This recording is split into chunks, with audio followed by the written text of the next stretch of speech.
I've seen multiple Amazon sellers who make this mistake with their secondary images. And the mistake is creating a secondary image that does only half of its job. Before we jump into the example, I want to clarify that each secondary image that you have on your Amazon listing has a clear job. At least it has to have a clear job.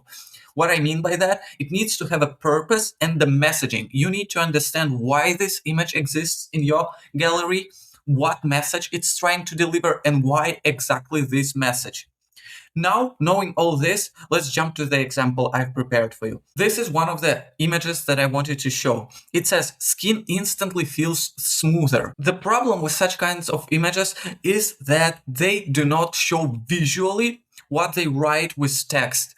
And that's the first mistake. And another mistake is the opposite of this. You show visually something, but you do not add text to it. So what is the problem with that? When you write the text and you have a message in that text, it's much harder for someone to believe this text, to believe this message, if you do not show a visual that is aligned with this message.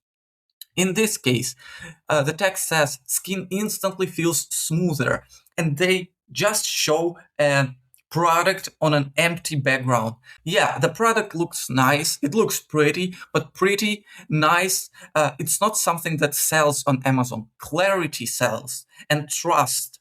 But here, it's much harder to trust these words when you do not see visual of it. So the ideal image is the image that has both some text in it and the visual that is aligned with this text. In this specific case, it would be perfect to show a lady with a smooth skin because it is aligned with the messaging that this image has.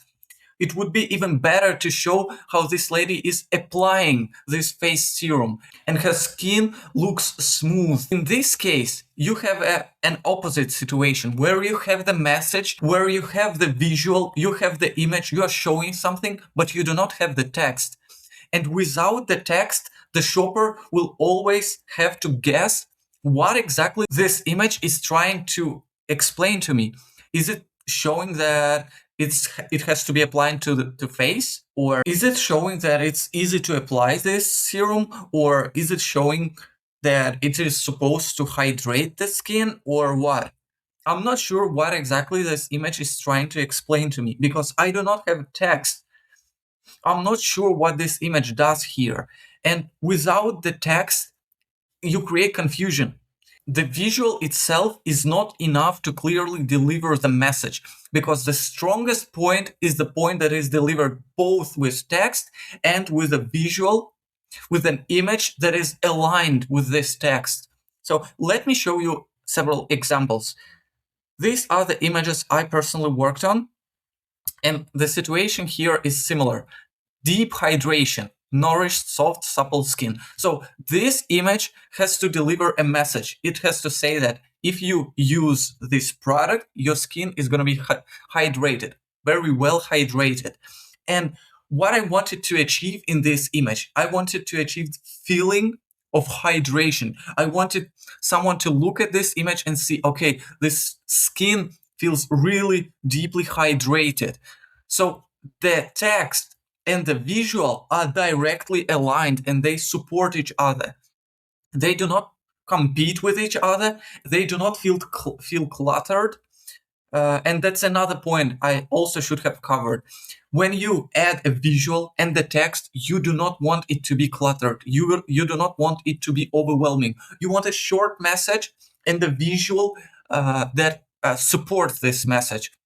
The images you have, the secondary images, they should always be visual first. But visual first does not mean you need to ignore the text. As I already explained, you need a small text and some visual that supports it. And this image does exactly what I want.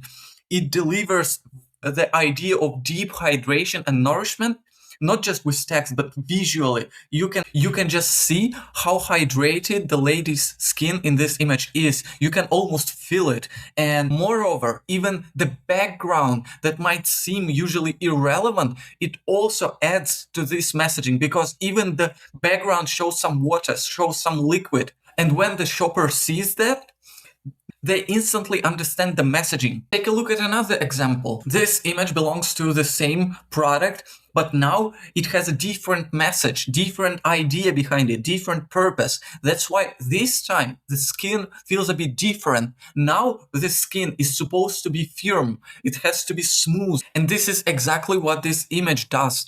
A bit of text and the visual that supports this text. To summarize, if you want the images that maximize conversion, first, you need to understand why each of your images exists and what message they're trying to deliver. Second, each of your images must have some text in it that is aligned with the message you want to deliver with this image. Third, you need to have a visual that supports and contributes to the message you are trying to deliver. You should not miss the text and you should not miss the visual aspect of the image. And only when you have all that in your image, you may be sure that it does 100% of the job it needs to do, and it helps you to maximize your product conversion. If that feels a bit complicated, or if you have any questions, just leave them down below in the comment section. And if you need any help, you can just message me. You can find all the contact information in the description down below as well. And we can together look and analyze your image gallery for free and create a test image for you also for free. Wishing you nice sales. Bye bye.